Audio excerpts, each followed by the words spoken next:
natin guys, for today's video, i-open lang natin ang ating TikTok account or yung ating TikTok app.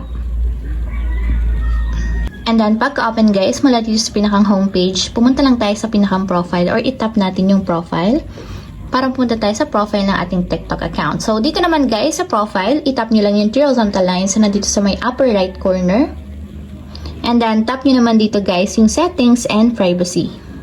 So, dito naman sa settings and privacy guys, pumunta lang tayo dito sa section ng account and tap nyo dito yung privacy. So, dito guys sa privacy, hanapin nyo lang yung activity status and kung makikita nyo, may switch button sa right side niya. So, ang gagawin lang natin para ma-turn on is itap lang natin yung switch button.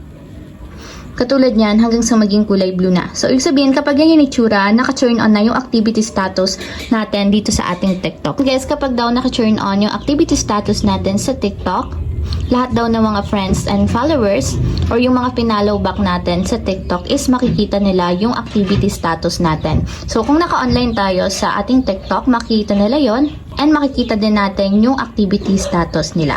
So, ayun lang guys, ganoon lang kasimple kung paano nga ba i-turn on activity status sa ating TikTok account.